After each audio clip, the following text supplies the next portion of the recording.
80세 할머니가 신호등에서 사탕을 팔고 있었다. 그런데 한 사업가가 그녀가 자신의 회사의 전 사장님이었다는 사실을 알게 되는데, 서울 강남의 신호등 앞 분주한 아침, 수백 대의 고급차가 지나가는 가운데 낡은 옷을 입은 한 할머니가 조용히 사탕을 내밀고 있었습니다. 그녀의 손은 떨리고 있었고 주름진 얼굴에는 세월의 흔적이 가득했지만 그 눈동자는 무언가 특별한 것을 간직하고 있었습니다. 하지만 이 평범해 보이는 할머니의 삶은 단순히 신호등에서 사탕을 파는 것이 아니었습니다. 아무도 예상하지 못했던 충격적인 과거와 잊혀진 비밀이 그녀를 둘러싸고 있었습니다. 그녀의 앞을 지나던 한 남자. 성공한 사업가이자 세상의 모든 것을 가진 듯 보였던 그는 이 할머니를 우연히 마주치며 자신의 삶이 완전히 뒤바뀔 진실과 마주하게 됩니다. 이 이야기는 단순한 드라마가 아닙니다. 사람과 희생, 그리고 숨겨진 진실이 만들어낸 가장 강렬한 이야기가 지금 시작됩니다. 끝까지 함께 하시길 바랍니다. 여러분의 생각은 어떠신가요? 채널을 구독하고 좋아요를 눌러주시고 여러분이 시청하고 계신 장소를 댓글로 남겨주세요. 감사합니다. 1장. 신호등에서의 만남. 서울의 겨울 아침. 차가운 바람이 한강을 따라 새우며들며 도시를 감싸고 있었다. 강남의 붐비는 교차로는 출근을 서두르는 사람들과 고급 자동차들로 가득했다. 길모퉁이에 서 있는 한 노인의 모습은 그 혼잡 속에서 유난히 고독하게 보였다. 그녀는 낡고 해진 옷을 입고 있었고 작은 상자에 담긴 사탕을 팔고 있었다. 그 상자는 그녀의 손처럼 오래되고 닳아 있었다. 그녀의 얼굴은 주름으로 가득했지만 그 눈동자는 그녀가 겪은 세월의 무게를 조용히 말하고 있었다. 자동차의 매연과 사람들의 무관심 속에서도 그녀는 조용히 고개를 숙이고 사탕을 내밀었다. 사탕 하나 사주세요. 1,000원입니다. 그녀의 목소리는 작고 떨렸지만 그 안에 어딘가 단단한 결의가 담겨 있었다. 한편 최신형 검은색 세단을 탄 한 남자가 신호에 멈춰 서 있었다. 그는 대한민국에서 가장 성공한 IT 기업 중 하나의 CEO인 한재호였다. 잘 다듬어진 수트와 자신감 넘치는 태도는 그가 가진 부와 권력을 그대로 보여주고 있었다. 그러나 그의 눈빛은 어딘가 공허했다. 그는 회사에서의 다음 회의를 생각하며 차창 밖을 무심히 바라보다가 그 노인의 모습에 시선이 멈췄다. 노인의 손이 떨리고 있는 것을 본 그는 잠시 망설였다. 괜히 신경 쓰지 말자. 그는 스스로 중얼거렸다. 하지만 그 순간 뭔가 설명할 수 없는 느낌이 그를 사로잡았다. 무언가 그녀에게서 낯설면서도 익숙한 감정이 밀려왔다. 결국 그는 차를 세우고 창문을 내렸다. 할머니, 여기 사탕 하나 주세요.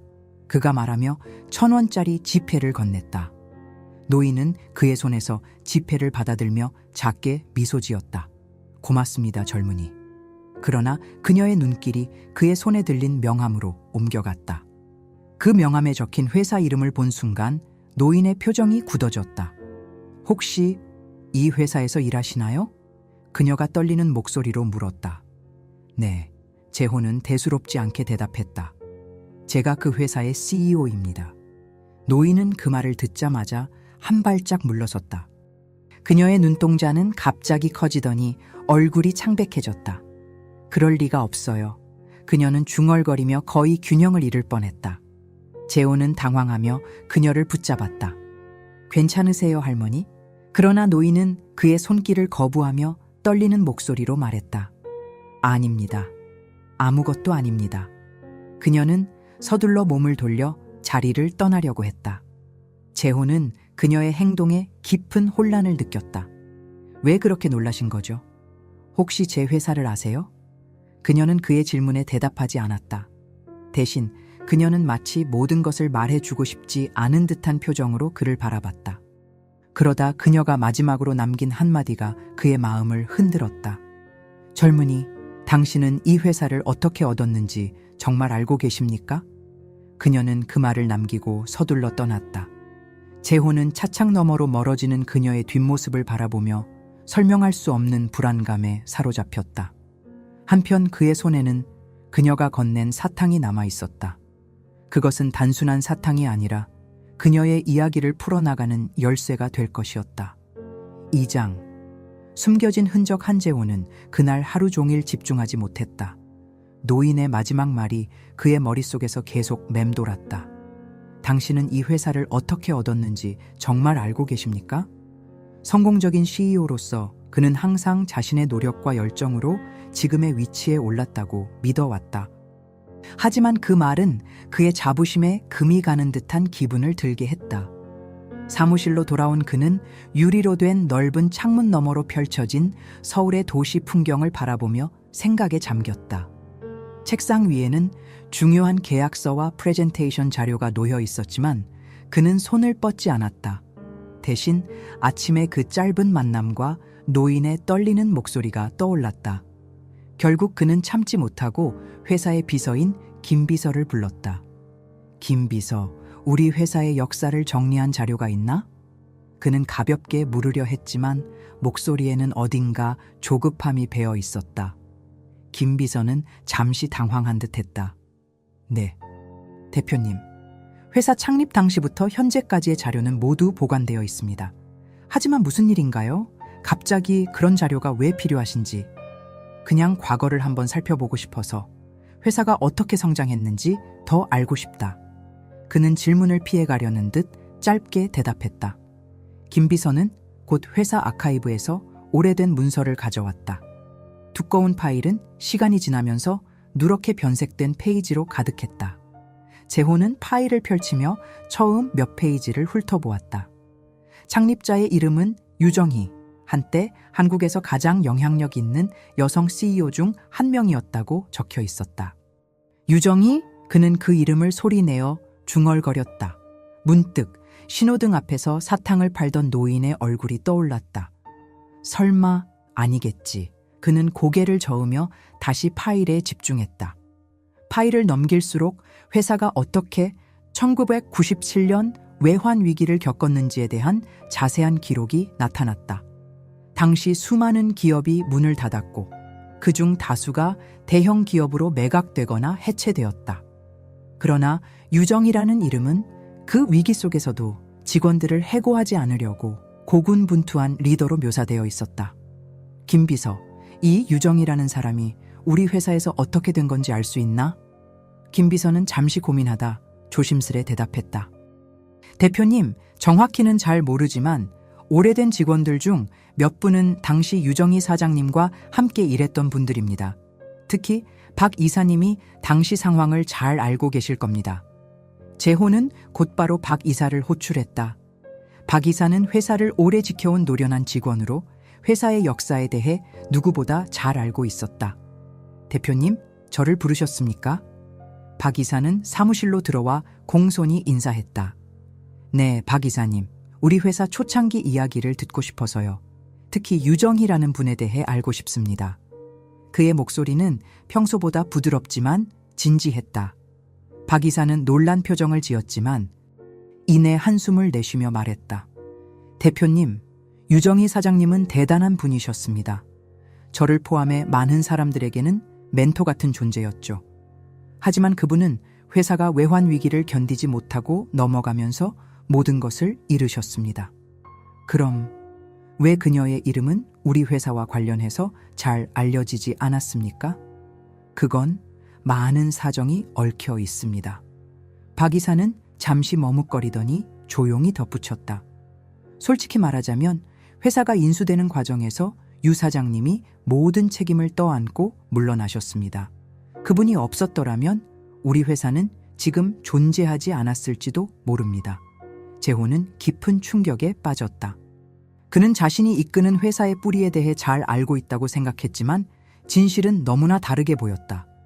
그 노인이 정말 유정이라면 그녀는 자신의 회사였던 곳 앞에서 사탕을 팔고 있었다는 사실이 너무도 가혹하게 느껴졌다. 그는 자리에서 일어나 창밖을 내다보았다. 도시의 불빛은 여전히 반짝였지만 그의 마음속에서는 무언가 무겁고 어두운 것이 자리 잡기 시작했다. 그는 이제 결심했다. 그녀가 왜 그런 운명을 맞이했는지 반드시 알아내야 한다. 그 결심과 함께 한재호는 자신도 알지 못했던 과거의 진실과 마주하기 위한 여정을 시작하려고 했다. 3장. 진실의 파편 재호는 한밤중까지 회사에 남아 있었다. 책상 위에는 유정희와 관련된 기록들이 어지럽게 펼쳐져 있었고 그의 머릿속은 혼란스러웠다. 과거의 이야기가 파편처럼 흩어져 있었지만 그 조각들을 맞추기 시작하면서 그는 알 수 없는 불안감에 사로잡혔다. 왜 그녀가 모든 것을 잃었는지, 그리고 왜 지금 신호등 앞에서 사탕을 팔고 있는지 이해할 수 없었다. 다음 날 아침 그는 오래된 직원 중 하나인 정선우를 찾아갔다. 정선우는 30년 동안 회사에서 일했던 인물로 초기부터 회사를 지켜본 몇 안 되는 사람 중 하나였다. 정선우는 회사의 과거에 대해 말하는 것을 꺼렸지만 재호의 진지한 태도에 마음이 움직였다. 대표님, 왜 갑자기 이런 이야기를 알고 싶어 하시는지 모르겠지만 유정희 사장님은 정말 특별한 분이셨어요. 정선우는 깊은 한숨을 내쉬며 말을 이어갔다. 그분은 단순히 회사를 운영한 게 아니라 직원 한 명 한 명을 가족처럼 여겼죠. 외환 위기가 닥쳤을 때 다른 회사들은 구조조정에 나섰지만 유 사장님은 끝까지 직원들을 지키려고 했습니다. 재호는 놀라며 물었다. 직원들을 지키기 위해 뭘 하셨다는 겁니까? 그분은 개인 재산까지 털어 회사를 유지하려 했습니다. 심지어 은행 대출까지 받아 직원들의 월급을 지급했죠. 하지만 결과적으로 회사는 파산했습니다. 그리고 그 빚은 고스란히 유 사장님께 남았죠. 재호는 잠시 말을 잇지 못했다.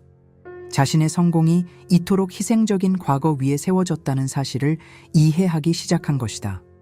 그럼 왜 아무도 그녀를 돕지 않았습니까? 왜 그녀는 지금 저렇게 힘든 삶을 살고 있는 겁니까? 정선우는 고개를 숙였다. 사람들이 그녀를 배신했습니다. 당시 일부 고위직들은 그녀의 재정적 어려움을 이용해 회사를 인수하려고 했고 결국 그녀는 모든 걸 잃었죠. 그리고 그 배신의 중심에는 지금 우리 회사의 전 회장이 있었습니다. 이 말에 재호는 충격을 받았다. 그의 멘토였던 전 회장이 자신이 존경했던 사람일 뿐 아니라 그 배신의 핵심에 있었다는 사실이 믿기지 않았다. 그는 회사의 전 회장과 그들이 알고 있던 진실을 조사하기로 결심했다. 그날 저녁, 재호는 고급 레스토랑에서 전 회장과 만났다. 그는 과거에 대해 단도직입적으로 물었다. 유정희 사장님에 대해 알고 계시죠? 그분이 왜 모든 걸 잃으셨는지 알고 싶습니다. 전 회장은 잠시 놀란 듯 했지만 곧 미소를 지었다. 재호야, 과거는 묻어두는 게 좋다. 지금 네가 이렇게 성공한 건 나와 같은 사람들이 있었기 때문이야. 유정희 씨의 이야기를 꺼내는 건 내게 득이 되지 않을 거야. 그게 무슨 뜻입니까? 재호는 점점 목소리가 높아졌다. 당신은 그분을 배신했습니까? 제 회사는 그분의 희생 위에 세워졌습니까? 전 회장은 표정이 굳어졌다. 모든 건 비즈니스였을 뿐이다. 네가 지금 있는 자리도 결국은 내가 만든 결정 덕분이야. 네가 이 감정을 어디까지 끌고 갈지 모르겠지만 이걸 감당할 수 있을지 생각해봐라. 재호는 전 회장의 태도에 분노했지만 동시에 더 큰 혼란에 빠졌다. 자신의 성공이 누군가의 희생과 배신 위에 세워졌다는 사실이 그를 괴롭혔다. 그는 레스토랑을 나와 밤거리를 걸었다. 찬 바람이 그의 얼굴을 스쳤지만 그의 머릿속은 뜨거웠다. 그는 더 이상 피하지 않기로 결심했다. 그녀가 왜 이런 삶을 살고 있는지 직접 그녀에게 물어보기로 했다. 그날 밤 그는 신호등 앞에서 그녀를 다시 찾기로 했다. 하지만 그녀는 거기에 없었다. 그녀가 늘 서 있던 자리는 텅 비어 있었다. 재호는 처음으로 진정한 두려움을 느꼈다. 그녀가 어디에 있는지, 그녀가 무사한지 확인하지 않고는 견딜 수 없었다. 그는 처음 만났던 그 신호등을 바라보며 자신도 모르게 중얼거렸다. 할머니, 당신의 이야기를 알아야 합니다. 제발 다시 만나게 해주세요. 4장. 흔적을 따라 다음 날 아침. 재호는 신호등 앞에서 몇 시간을 기다렸지만 노인은 나타나지 않았다. 그녀가 늘 있던 자리가 비어있는 것을 보는 것은 그의 가슴을 짓누르는 듯한 느낌을 주었다. 그녀는 어디로 간 것일까? 혹시 무슨 일이 생긴 건 아닐까? 그가 답을 찾기 위해 할 수 있는 유일한 방법은 그녀를 아는 사람을 찾는 것이었다. 그는 근처 상가의 상인들에게 물어보기로 결심했다. 작은 분식집에서 일하던 아주머니는 재호의 질문에 머리를 끄덕였다. 아, 그 할머니요? 늘 이 근처에서 사탕을 파셨죠. 저도 가끔 사 먹었어요. 근데 며칠 전에 갑자기 안 보이더라고요. 혹시 어디로 가셨는지 아십니까? 재호는 다급한 목소리로 물었다. 아주머니는 안타까운 표정으로 고개를 저었다. 글쎄요. 항상 혼자 계셨는데 가끔 지나가는 노숙자 아저씨랑 이야기 나누시긴 했어요. 아마 그분이 더 잘 아실지도 모르겠네요. 재호는 그녀가 언급한 노숙자를 찾기 위해 길거리를 돌아다녔다. 그의 고급 정장이 사람들의 시선을 끌었지만 그는 개의치 않았다. 한참을 헤맨 끝에 한 공원 벤치에서 낡은 코트를 두르고 있는 남자를 발견했다. 그 남자는 재호의 질문을 듣자마자 고개를 끄덕이며 말했다. 아, 정희 할머니요. 그녀는 정말 착한 분이었죠. 가끔 저에게 따뜻한 음료도 사주셨어요. 그분이 어디로 가셨는지 아십니까?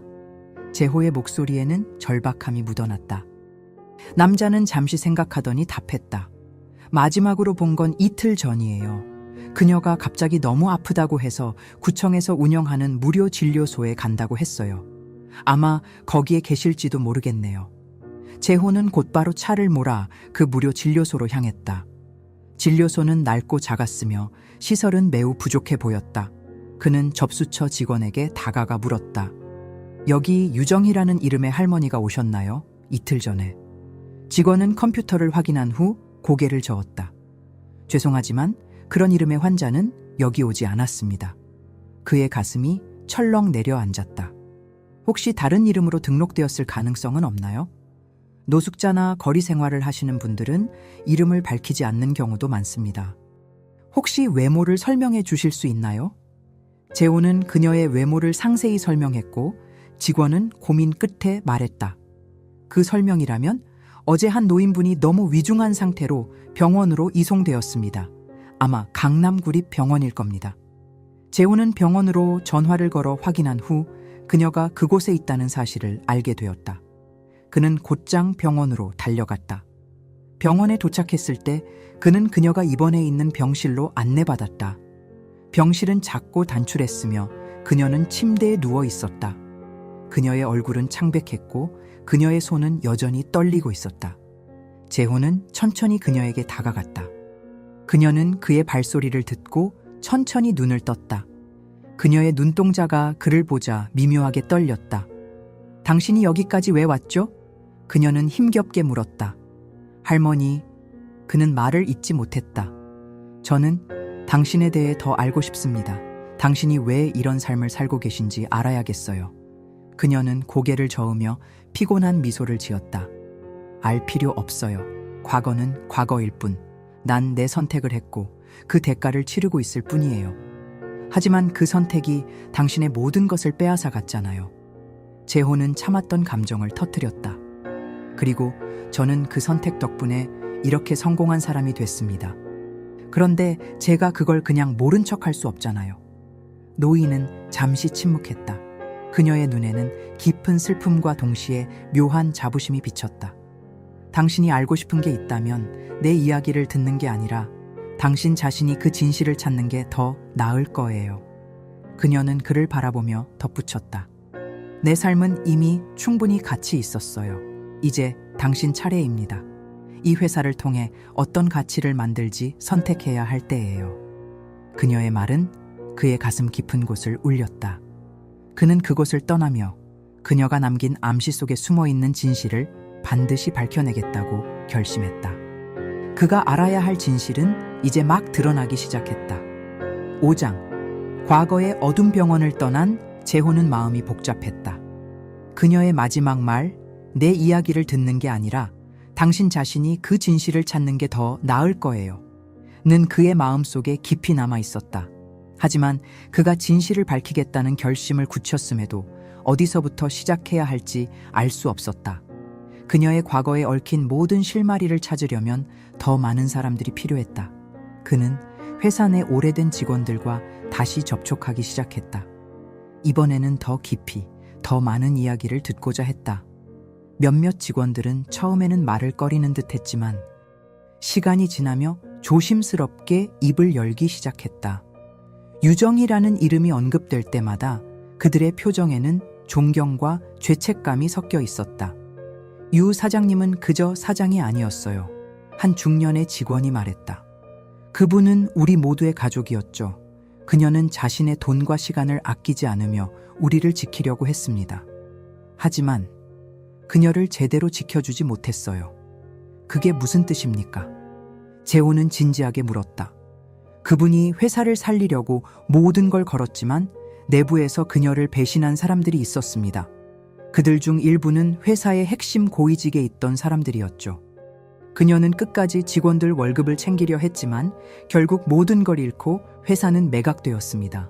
그리고 그분은 무겁고 치명적인 빚을 짊어졌죠. 이 말을 들은 재호는 숨을 삼켰다. 회사의 매각이 단순히 경제적 상황 때문만은 아니었다는 사실이 드러났다. 그는 다시 전 회장을 떠올렸다. 그가 직접적으로 그녀를 배신했을 가능성이 점점 명확해졌다. 재호는 그와 다시 대화해야겠다고 결심했다. 그는 전 회장을 찾아가 이번에는 더욱 강경한 태도로 질문을 던졌다.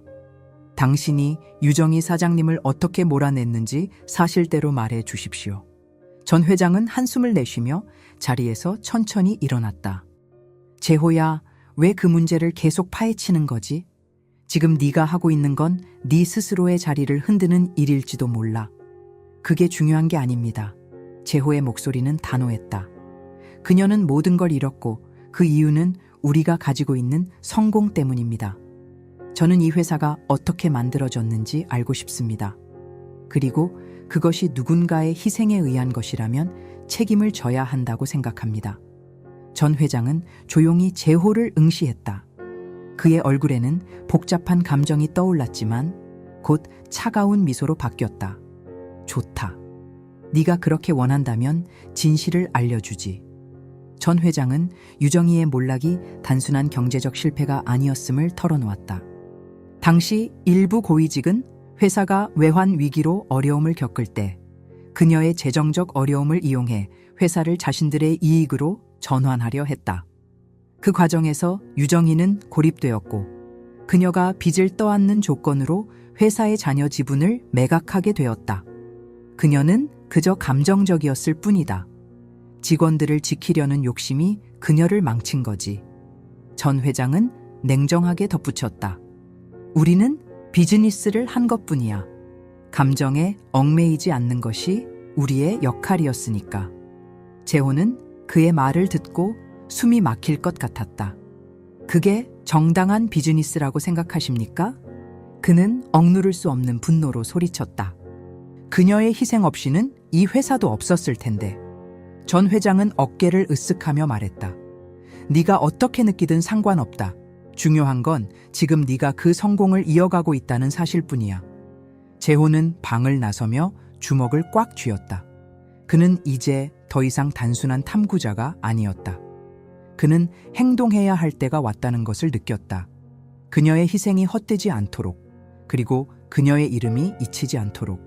그는 다시 병원으로 돌아갔다. 그녀를 위해 할 수 있는 일이 무엇인지 묻기 위해서였다. 하지만 그곳에 도착했을 때 그는 그녀의 병실이 비어있는 것을 발견했다. 그녀의 상태가 악화되어 보호시설로 옮겨졌다는 말을 들었다. 재호는 그녀의 상태가 점점 심각해지고 있다는 것을 깨달으며 더 큰 위기감을 느꼈다. 그는 스스로에게 약속했다. 그녀의 이야기가 끝나기 전에 그녀가 잃어버린 모든 것을 되찾게 해줄 것이다. 6장. 그녀의 목소리. 재호는 보호시설로 그녀를 찾아갔다. 시설은 오래되고 낡아 그 안에 사는 사람들의 고단한 삶을 여실히 보여주고 있었다. 그는 그곳의 직원에게 그녀의 상태를 물었다. 직원은 고개를 저으며 안타깝게 말했다. 할머니께서는 최근 건강이 급격히 나빠지셨습니다. 심장 문제와 영양 부족 때문입니다. 현재는 안정 상태이긴 하지만 장기적인 치료가 필요합니다. 재호는 그녀의 방으로 조심스럽게 걸어갔다. 문을 열었을 때 그는 그녀가 침대에 누워 창밖을 바라보고 있는 것을 보았다. 그녀의 얼굴은 전보다 더 창백해 보였지만 그 눈빛은 여전히 깊고 흔들림이 없었다. 왜 다시 왔나요? 그녀는 그를 보자마자 물었다. 목소리는 약했지만 여전히 그 특유의 단호함이 묻어 있었다. 할머니. 재호는 한 걸음 다가갔다. 저는 당신의 이야기를 끝까지 알아야겠습니다. 그리고 제가 할 수 있는 일이 있다면 반드시 하고 싶습니다. 그녀는 잠시 그의 말을 듣고 있더니 고개를 살짝 숙였다. 내 이야기를 듣는다고 해서 네가 뭘 할 수 있겠니? 과거는 과거일 뿐 난 그저 내 선택의 대가를 치르고 있는 거야. 하지만 재호는 물러서지 않았다. 당신의 선택이 제 삶을 바꿨습니다. 제가 지금 누리고 있는 모든 것은 당신의 희생 덕분입니다. 당신은 그저 과거를 떠안고 있지만 그 과거가 지금의 현실에 영향을 미친다는 것을 모르십니까? 그녀는 그의 말에 잠시 침묵했다. 그러다 천천히 손을 들어 침대 옆에 놓인 작은 상자를 가리켰다. 재호는 그 상자를 집어 그녀에게 건넸다. 상자 안에는 오래된 편지와 몇 장의 사진, 그리고 낡은 수첩이 있었다. 이건 내가 회사를 잃고 남은 유일한 것들이야. 그녀는 약간 떨리는 손으로 한 장의 사진을 꺼냈다. 사진 속에는 젊은 시절의 그녀와 환하게 웃는 직원들의 모습이 담겨 있었다. 이 사람들 모두 내 가족이었어. 나는 그들을 지키기 위해 모든 걸 희생했지. 그게 잘한 일이었는지 아닌지는 모르겠지만 그녀는 고개를 들어 재호를 바라보았다. 네가 내 이야기를 듣고 싶다면 이 사진 속 사람들을 찾아가. 그들이야말로 내 희생의 증인이고 내가 남긴 마지막 흔적이야. 재호는 사진을 받아들고 그녀의 손을 살며시 잡았다. 알겠습니다. 할머니, 제가 반드시 그 사람들을 찾아내고 당신의 이야기를 모두 듣게 만들겠습니다. 그리고 그 희생이 헛되지 않게 할 겁니다. 그녀는 미소를 지으며 눈을 감았다. 그렇다면 나에게 남은 시간 동안 조금이라도 평화롭게 있을 수 있겠지. 재호는 병실을 나서며 사진을 바라봤다. 사진 속의 사람들은 서로를 보며 웃고 있었지만 그 미소 뒤에 숨겨진 이야기가 무엇인지 알 수 없었다. 그는 이제 단순히 진실을 밝히는 것을 넘어 그녀가 잃어버린 가족 같은 사람들을 찾아 다시 연결시켜야겠다는 사명감에 휩싸였다. 그는 사진을 들고 자신의 비서에게 전화를 걸었다. 사진 속 사람들을 찾아야 합니다. 모든 방법을 동원해서 가능한 한 빨리요. 이제 그는 그녀의 과거를 추적하며 동시에 그녀의 희생이 어떤 영향을 미쳤는지 알아가야 했다. 그러나 이 여정은 단순히 사람들을 찾는 것이 아니라 그 속에서 더 깊은 배신과 갈등의 흔적을 드러내게 될 것이었다. 그녀의 희생은 단순히 고귀한 선택이 아니었고 그 선택 뒤에는 더 깊고 어두운 이야기가 숨어 있었다. 7장. 과거의 가족들, 재호의 비서는 즉각적인 조사를 시작했다. 사진 속의 사람들을 추적하기 위해 여러 채널과 연락처를 활용했지만 오래된 기록과 소식이 끊긴 사람들 때문에 쉽지 않았다. 사진 속 인물들은 대부분 회사의 초기 직원들로 보였고 당시 외환 위기 이후 삶의 방향이 크게 바뀐 듯했다. 며칠 후 비서가 몇몇 사람들을 찾아냈다는 소식을 전했다. 그들은 각자의 삶 속에서 생존을 위해 애쓰고 있었지만 모두 공통적으로 유정이라는 이름에 깊은 감사를 표하며 그녀에 대한 이야기를 나누었다. 첫 번째로 만난 사람은 김영수, 한때 회사의 엔지니어였던 중년 남성이었다. 그는 지금 지방에서 작은 공구점을 운영하고 있었다. 재호는 직접 그의 가게를 찾아갔다. 김영수는 처음엔 긴장했지만 재호가 유정희의 이야기를 꺼내자 마음을 열었다. 유 사장님이요. 그분은 제 생명의 은인이었죠. 김영수는 한숨을 내쉬며 말을 이어갔다. 외환 위기 때 회사가 문을 닫을 위기에 처했을 때 저는 아내와 갓 태어난 아이를 어떻게 먹여 살릴지 막막했어요. 그런데 사장님이 자신의 돈으로 우리 월급을 마지막까지 지급해 주셨습니다. 그 돈으로 우리 가족은 겨우겨우 버틸 수 있었죠. 그 후로 그녀와 연락이 끊긴 건가요? 재호는 조심스레 물었다. 네. 회사가 넘어간 뒤로는 아무 소식도 들을 수 없었어요. 제가 다시 찾아뵙고 싶었지만 그럴 용기가 없었습니다.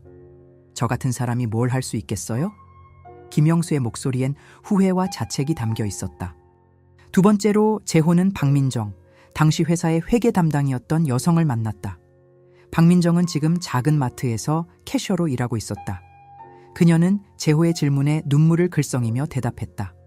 그분은 저를 포함한 우리 직원들을 위해 자신을 희생하셨어요. 회사를 살리기 위해 은행에 직접 찾아가 대출까지 받으셨죠. 그런데 그 대출이 결국 그녀를 무너뜨렸어요. 우리를 지키기 위해 스스로를 희생하셨는데 결국 아무도 그녀를 지켜주지 못했어요. 당신은 왜 그녀를 찾아뵙지 않았습니까? 재호의 질문은 날카로웠지만 민정은 고개를 숙였다. 제가 가진 건 아무것도 없었어요. 오히려 제가 그녀에게 짐이 될까봐 겁이 났습니다. 지금까지도 그 죄책감에 시달리고 있어요. 이처럼 재호가 만나는 사람들은 모두 유정희에 대한 이야기를 하며 그녀가 얼마나 헌신적이고 희생적인 사람이었는지를 증언했다. 하지만 그 증언들은 동시에 그녀를 돕지 못한 죄책감으로 얼룩져 있었다. 재호는 그녀가 선택한 길이 얼마나 외롭고 고통스러웠는지 점점 더 실감하게 되었다. 그러나 사진 속 몇 명은 끝내 연락이 닿지 않았다. 그중 한 명은 당시 회사에서 고위직으로 있었던 이창호였다. 그는 회사가 넘어가던 시기에 중요한 역할을 했던 인물로 알려져 있었다. 재호는 그가 현재 미국에서 성공적인 기업가로 활동 중이라는 사실을 알아냈다. 이창호 씨는 그 당시 유 사장님을 도울 수도 있었던 위치에 있었습니다.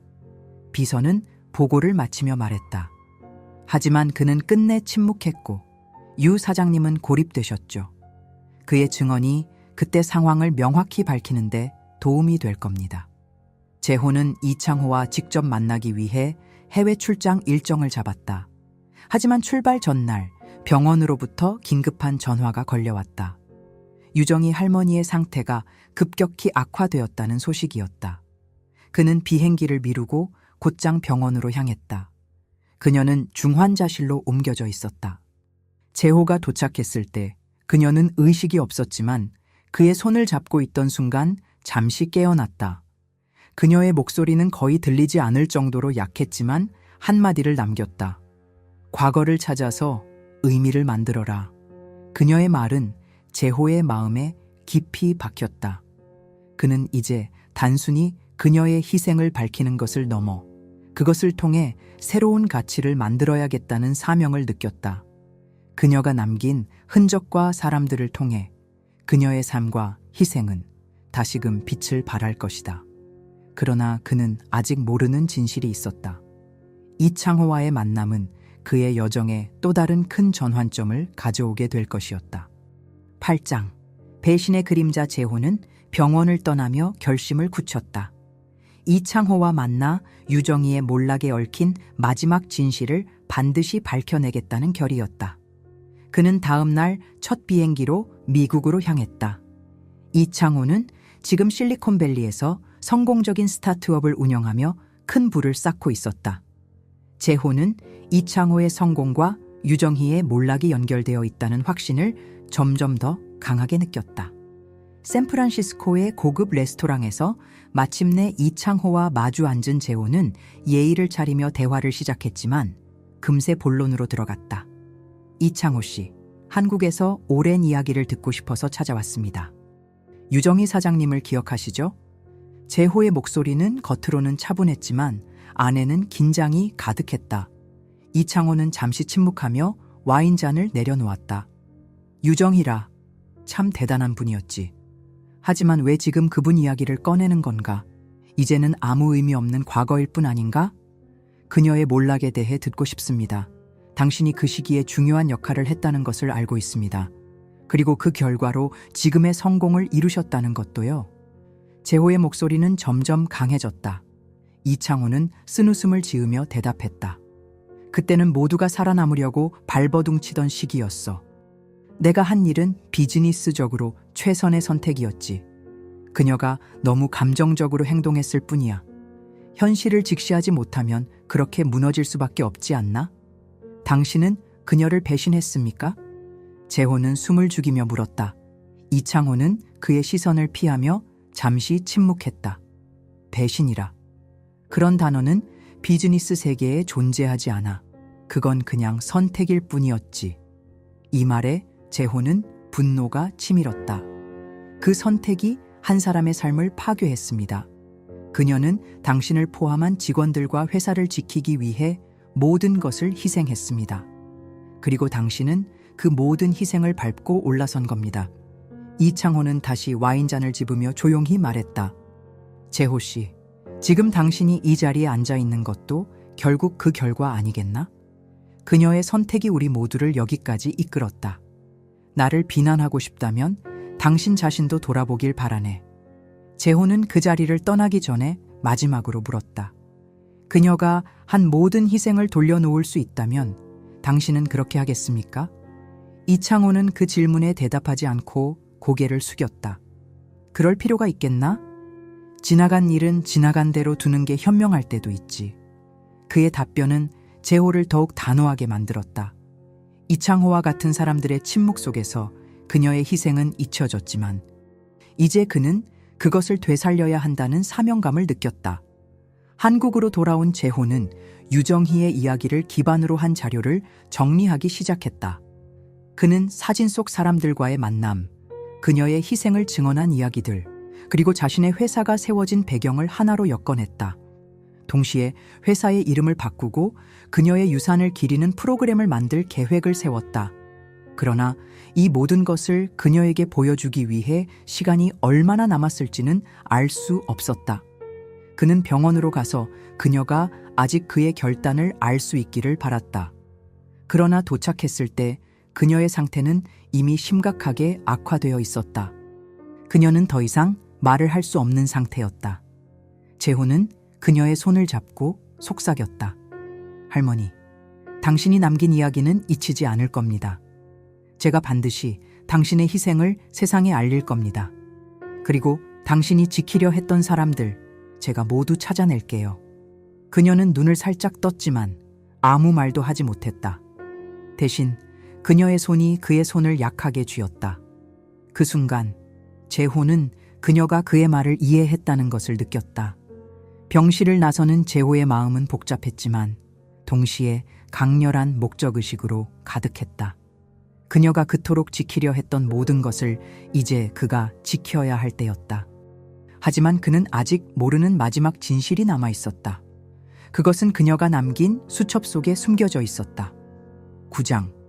수첩 속의 비밀 병원에서 돌아온 재호는 그녀가 병실에서 건넸던 낡은 수첩을 조심스럽게 펼쳤다. 수첩은 시간의 흔적으로 누렇게 변색되어 있었지만 그 안에는 그녀의 삶과 희생의 흔적이 빼곡히 적혀 있었다. 매 페이지마다 정성스러운 필체로 써내려간 메모들, 금전 출납 기록, 그리고 직원들에 대한 세세한 메모가 담겨 있었다. 수첩 첫 페이지에는 이렇게 적혀 있었다. 사람을 지키는 것이 회사를 지키는 것이다. 이 단순한 문장은 그녀가 가진 경영 철학을 그대로 보여주고 있었다. 이어진 페이지에는 외환 위기 당시 직원들의 월급 지급 내역과 그녀가 은행에서 빌린 돈에 대한 상세한 기록이 있었다. 재호는 페이지를 넘길수록 그녀의 고통과 헌신이 느껴졌다. 그러나 중반부로 넘어가면서부터 그녀가 직면한 배신에 대한 메모들이 나타났다. 창호가 회의에서 나에게 등을 돌렸다. 그가 이사회와 무언가를 계획하고 있다. 믿었던 사람들이 하나둘 떠나고 있다. 내가 틀렸던 것일까? 재호는 그녀의 글씨에서 느껴지는 절망감에 가슴이 먹먹해졌다. 하지만 수첩 후반부로 넘어가면서 그는 전혀 예상치 못했던 한 문장을 발견했다. 한재호, 그는 내 마지막 희망이다. 이 문장은 재호를 혼란에 빠뜨렸다. 그녀는 자신을 알고 있었던 것일까? 그녀와 자신의 삶이 어떻게 연결되어 있었던 것일까? 그가 이 질문에 답을 찾기 위해 메모를 더 읽어나가자 그녀가 자신의 가족과 얽힌 이야기를 기록해둔 부분이 나왔다. 그의 어머니는 내가 지켰던 사람들 중 한 명이었다. 그녀가 아이와 함께 떠났을 때 내 도움으로 안정된 삶을 찾았다. 하지만 나는 결국 모든 것을 잃고 그들을 지켜본 것밖에 할 수 없었다. 재호는 이 메모를 읽고 충격에 휩싸였다. 그녀는 자신의 어머니와 어떤 연관이 있었던 것일까? 그는 어머니와의 대화를 통해 진실을 밝혀야겠다고 결심했다. 그날 저녁, 그는 어머니를 찾아갔다. 어머니는 그가 들어오자마자 반갑게 맞이했지만 재호의 진지한 표정에 곧 놀란 기색을 띠었다. 어머니, 재호는 조용히 말했다. 제가 알아야 할 과거 이야기가 있습니까? 특히 유정이라는 이름을 기억하시나요? 어머니는 순간 동작을 멈췄다. 그녀의 표정에는 놀람과 두려움이 섞여 있었다. 왜 갑자기 그 이름을 묻는 거니? 그분이 저를 마지막 희망이라고 메모에 남겼습니다. 어머니와 제가 그녀의 희생으로 살아남았다는 것도요. 이제는 모든 것을 알고 싶습니다. 어머니는 깊은 한숨을 내쉬며 소파에 앉았다. 그녀는 한참 동안 말을 잇지 못하다가 마침내 입을 열었다. 그녀는 우리 가족을 구한 은인이야. 외환 위기 때 너는 겨우 5살이었고 우리 가족은 길거리에 나앉을 뻔했어. 하지만 그녀는 자신의 돈을 써서 우리를 도와주었고 너를 좋은 학교에 보낼 수 있도록 도와주었지. 나는 그 도움을 받으면서도 그녀를 위해 아무것도 할 수 없었다. 그게 지금까지도 내 가장 큰 죄책감이야. 재호는 그 말을 들으며 가슴이 무너지는 듯한 느낌을 받았다. 그녀의 희생이 단순히 회사와 직원들만을 위한 것이 아니었다. 그것은 그의 가족, 그리고 그의 삶을 위한 것이기도 했다. 어머니는 눈물을 닦으며 덧붙였다. 그녀는 항상 사람들을 지키려고 했어. 하지만 그 과정에서 너무 많은 것을 잃었지. 그녀를 이렇게 떠나게 두면 안 돼, 재호야. 너는 그녀가 지키려 했던 가치를 이어받아야 해. 재호는 어머니의 말을 들으며 결심을 굳혔다. 그녀의 이야기를 세상에 알리고 그녀의 희생을 헛되지 않게 하기 위해 무슨 일이든 해야 한다. 그는 회사로 돌아와 직원들을 긴급 소집했다. 회의실에서 그는 처음으로 회사의 과거와 유정희의 이야기를 공개했다. 직원들은 충격을 받았고 동시에 그녀의 희생에 깊이 감동했다. 우리는 이 회사의 뿌리를 잇고 있었습니다. 재호는 단호하게 말했다. 이 회사는 유정희 사장님의 희생 위에 세워졌습니다. 이제 우리는 그녀의 이름을 되찾고 그녀가 남긴 가치를 이어가야 합니다. 그는 회사 이름을 그녀의 이름을 딴 새로운 이름으로 변경하고 그녀가 꿈꿨던 직원 복지와 사회공헌 프로그램을 시작하기로 선언했다. 그러나 그가 모르는 또 다른 진실이 있었다. 수첩 맨 뒤에는 마지막 한 줄이 그를 기다리고 있었다. 재호야, 너는 내 아들이나 다름없다. 너를 보며 나는 희망을 느꼈다. 재호는 이 문장을 읽고 나서야 그녀의 사랑과 희생이 얼마나 깊었는지, 그리고 자신이 그녀의 삶에 얼마나 큰 의미였는지를 깨달았다. 그의 눈에는 참을 수 없는 눈물이 흘러내렸다. 10장, 이름을 되찾다. 재호는 수첩의 마지막 문장을 읽고 숨이 멎는 듯한 충격을 받았다. 재호야, 너는 내 아들이나 다름없다. 그녀는 자신을 단순히 도움을 준 아이로 보지 않았고 오랜 세월 동안 깊은 애정을 품어왔던 것이다. 그녀의 삶 속에서 그는 단순한 기업인이 아닌 그녀의 희망, 그녀의 선택의 의미였음을 깨달았다. 그날 밤, 재호는 한순간도 잠을 이루지 못했다. 수첩 속 그녀의 글귀와 어머니가 털어놓은 진실이 그의 머릿속에서 계속 맴돌았다. 그녀가 자신의 모든 것을 희생하며 남긴 유산은 단순히 물질적 희생에 그치지 않았다. 그것은 삶과 사랑, 그리고 사람들에 대한 믿음이었다. 그는 그녀가 수첩에 남긴 마지막 부탁을 되새겼다. 과거를 찾아서 의미를 만들어라. 그녀가 희망을 걸었던 마지막 사람이 자신이라면 그녀가 지키고자 했던 가치를 반드시 이어가야 한다고 결심했다. 다음 날, 재호는 회사에 복귀하자마자 긴급 임원 회의를 소집했다. 회의실에는 주요 임원들과 부서장들이 모였다. 그가 평소와 다른 단호한 태도로 회의에 나선 것을 본 사람들은 모두 긴장했다. 오늘 우리는 이 회사의 진정한 이야기를 공유하겠습니다. 재호는 입을 열었다. 그의 목소리에는 흔들림이 없었다.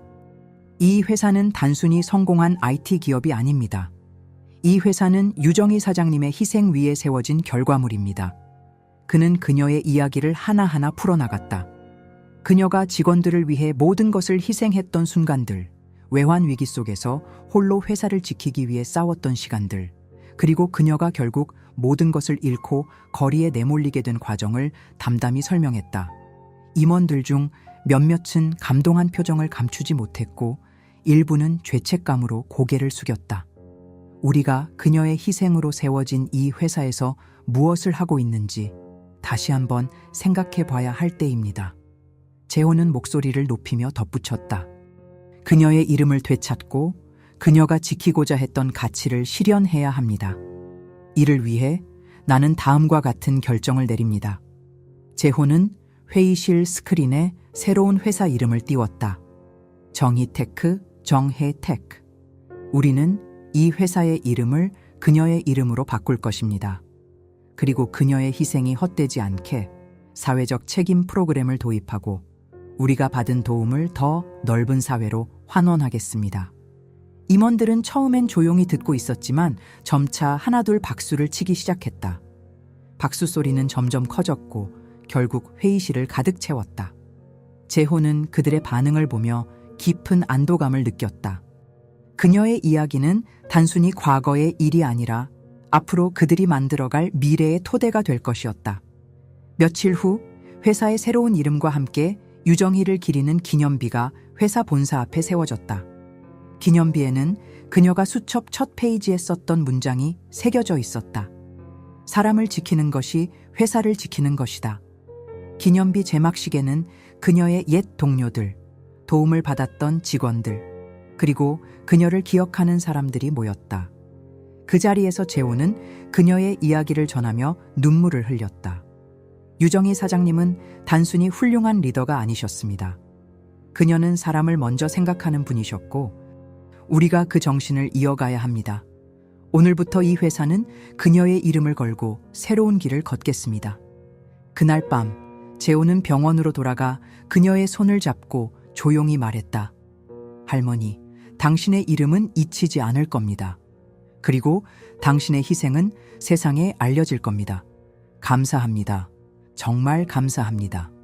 그녀는 여전히 눈을 감고 있었지만 그의 말에 반응하듯 약하게 미소를 지었다.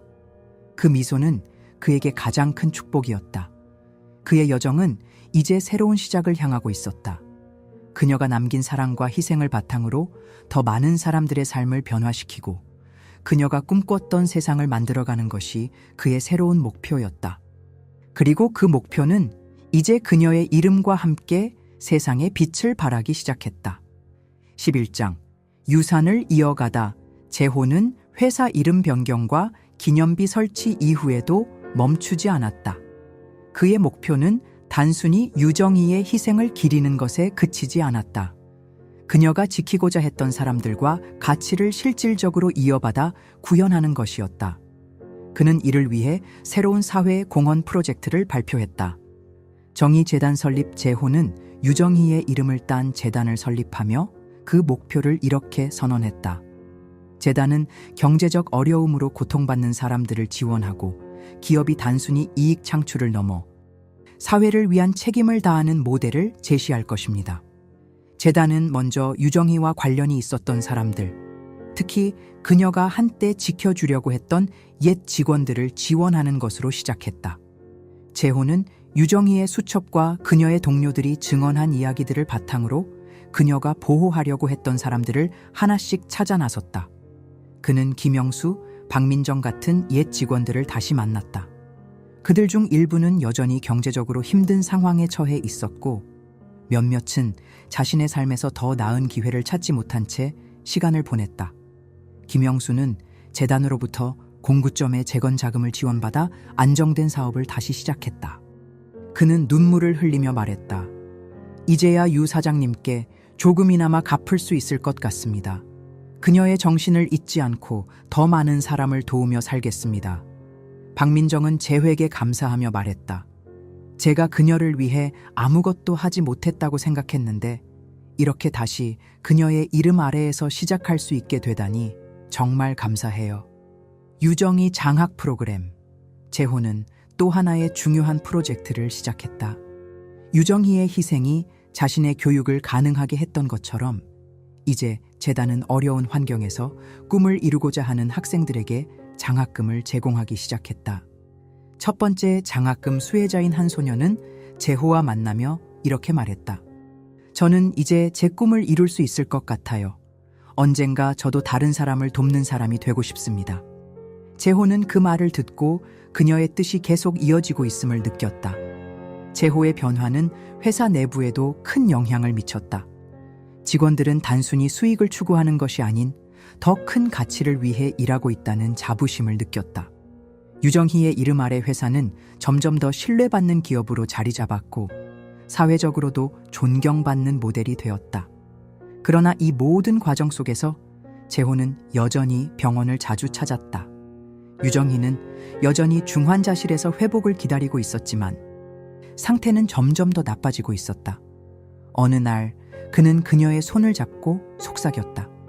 할머니, 당신이 남긴 모든 것은 이제 세상에서 다시 빛을 발하고 있습니다. 당신이 믿었던 사람들, 그리고 당신이 지키고자 했던 가치를 제가 이어가겠습니다. 그녀는 약간 눈을 떴고 아주 약한 목소리로 말했다. 재호야, 네가 내 마지막 희망이었어. 이제 나는 안심하고 떠날 수 있을 것 같구나. 그녀의 손은 점점 차가워졌다. 그날 밤 유정희는 조용히 세상을 떠났다. 하지만 그녀의 죽음은 단순히 한 사람의 삶의 끝이 아니었다. 그것은 새로운 시작, 더 많은 사람들을 위한 희망과 변화의 시작이었다. 재호는 그녀의 장례식을 조촐하게 치렀다. 그녀를 기억하는 사람들, 그녀의 희생 덕분에 삶이 바뀌었던 사람들이 모두 모여 그녀에게 마지막 인사를 전했다. 그날 밤 재호는 병원 옥상에서 하늘을 바라보며 혼잣말로 말했다.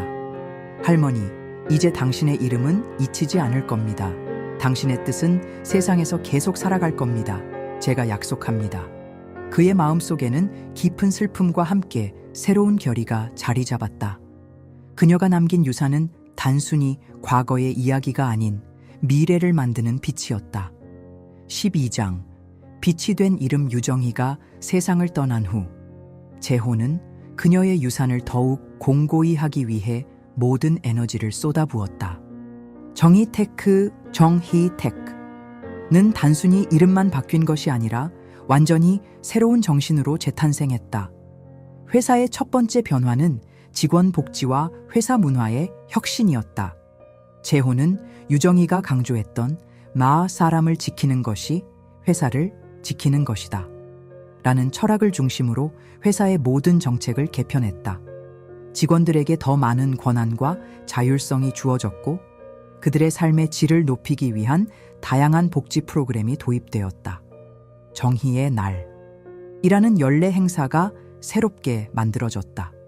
이 행사는 유정희의 희생을 기리고 회사와 직원들이 사회를 위해 무엇을 할 수 있는지 고민하며 행동으로 옮기는 날이었다.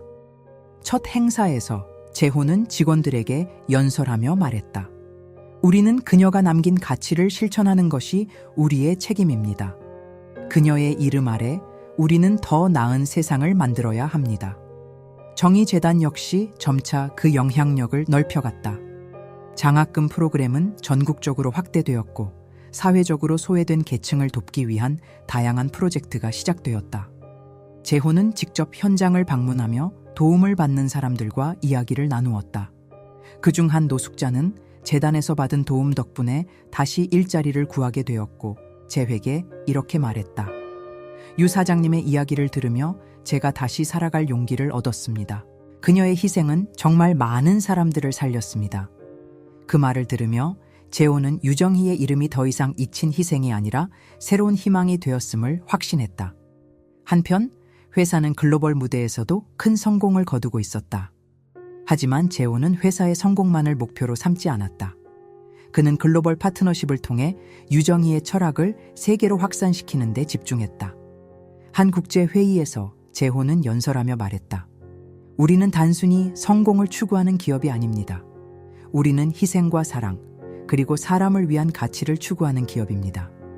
이 정신은 저희 회사의 창립자이자 영원한 영감인 유정희 사장님의 철학에서 비롯되었습니다. 그의 연설은 큰 박수를 받았고 정희테크는 글로벌 무대에서도 존경받는 기업으로 자리 잡았다. 몇 년 후 재호는 정의재단이 만든 첫 번째 장학금 수혜자 중 한 명이 대학을 졸업하는 모습을 지켜보았다. 그 학생은 눈물을 흘리며 재호에게 말했다. 유 사장님 덕분에 오늘의 제가 있을 수 있었습니다. 저도 앞으로 다른 사람들을 돕는 사람이 되겠습니다. 그 말을 듣는 순간 재호는 유정희가 이루고자 했던 꿈이 현실이 되었음을 느꼈다. 그녀가 남긴 이름과 이야기는 단순히 과거에 머물지 않고 수많은 사람들의 삶에 살아 숨 쉬고 있었다. 그날 밤 재호는 회사 본사 앞에 세워진 유정희의 기념비를 찾았다. 그는 기념비 앞에 무릎을 꿇고 조용히 말했다. 할머니, 당신의 희생은 잊히지 않았습니다. 그리고 앞으로도 잊히지 않을 것입니다. 당신의 뜻은 이 세상에서 계속 이어질 것입니다. 감사합니다. 모든 것을 가르쳐 주셔서 감사합니다. 그는 하늘을 바라보았다. 밤하늘의 별들이 유난히 밝게 빛나고 있었다. 그는 속삭이듯 말했다. 이제 당신은 세상의 빛이 되셨습니다. 이제 정의테크와 정의재단은 사람들의 삶을 바꾸는데 중요한 역할을 하는 상징이 되었다. 유정희가 남긴 이름은 단순한 희생의 상징이 아닌 사랑과 희망, 그리고 사람에 대한 믿음의 이름으로 새겨졌다. 그녀의 이야기는 끝이 아닌 더 많은 사람들에게 새로운 시작을 알리는 이야기였다. 우리가 방금 들은 이야기는 단순한 감동을 넘어 우리 스스로에게 던지는 질문입니다. 만약 당신이 한재호였다면 당신은 무엇을 선택했을까요? 과거를 직면하고 그 희생의 의미를 되찾는 길을 갈 용기가 있었을까요? 아니면 그저 지나간 일로 치부하며 눈을 돌렸을까요? 유정희 사장님의 희생은 단순한 개인의 이야기가 아닙니다. 그것은 사람에 대한 믿음과 사랑이 얼마나 강력한 힘이 될 수 있는지를 보여줍니다. 우리 주변에도 그녀처럼 자신의 모든 것을 걸고 사람들을 지키려는 이들이 있을지도 모릅니다. 오늘 우리는 그들의 이야기를 기억하고 그들의 가치를 이어갈 수 있는 사람이 되어야 하지 않을까요? 이 이야기가 여러분에게 작은 울림이 되었기를 바랍니다. 채널을 구독하고 좋아요를 눌러주시고 이 이야기를 공유하여 더 많은 사람들이 이 감동을 느낄 수 있도록 도와주세요. 그리고 여러분이라면 어떤 선택을 했을지 댓글로 남겨주세요. 감사합니다.